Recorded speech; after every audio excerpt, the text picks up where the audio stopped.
I was somewhere a little bit different than Carswell 027. I was in New Orleans, Louisiana, celebrating Mardi Gras. I'm sure many of you have heard of Mardi Gras before. Maybe you've been to Mardi Gras, maybe you plan on going in the future. It's definitely a very popular travel destination for people our age and college students in general. I'm sure you've also heard about the wild partying and crazy traditions behind Mardi Gras, which some of them may or may not be true.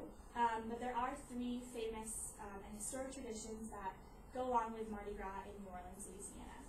Eating king cake, watching parades, and wearing the Mardi Gras colors of yellow, purple, and green.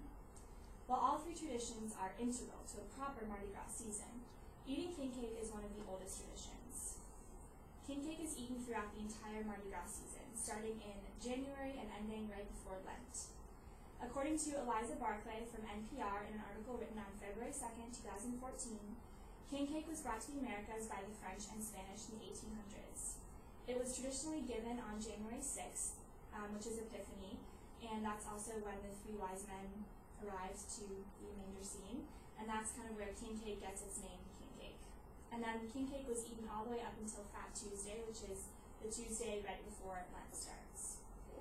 Additionally, within each king cake, there's a plastic baby Jesus, about this big. And according to an article by Blake Pontchartrain from Best of New Orleans on February 11, 2014, within the braided cinnamon dough of the king cake is one plastic baby Jesus in each king cake.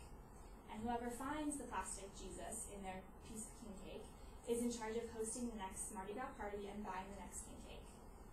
Although eating king cake might not be the most exciting and engaging of the Mardi Gras traditions, watching the parades definitely are.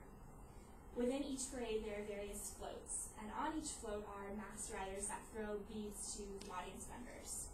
According to an article from Mardi Gras New Orleans website, each float is a different crew, and crew are historic kind of member societies. One of the oldest crews is the Crew of Caesar, and they're known for their crazy neon costumes. On each float, the riders are actually required by law to wear masks by the state of Louisiana.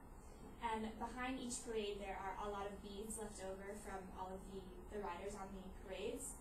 And when I was in New Orleans, I wondered, where do all the extra beads go? And according to an article by Elizabeth Eads from NPR on March 2nd, 2014, there's actually a nonprofit in New Orleans that follows each parade and collects all the beads, melts them down, and then recycles them, which I thought was pretty cool. A main focus of both the parades and king cakes are the three Mardi Gras colors of purple, yellow, and green. Purple symbolizing justice, yellow power, and green faith. According to an article by Arthur Hardy from New Orleans Online, the colors were chosen by the Crew of Rex in 1872. As you'll remember, the crews are what dominate each of the floats in the parades. About 20 years later, in 1892, that same Crew of Rex, solidified the three meanings of the three colors. According to an article by Philip Ross from the International Business Times, written on March 2nd, 2014, the beads were traditionally thrown to audience members that the riders thought exhibited those particular characteristics of justice, power, and faith. All these three traditions, eating king cake, watching parades, and Mardi Gras colors, make Mardi Gras a truly special holiday season. But it's also important to remember that Mardi Gras is celebrated in other countries and other states around the United States.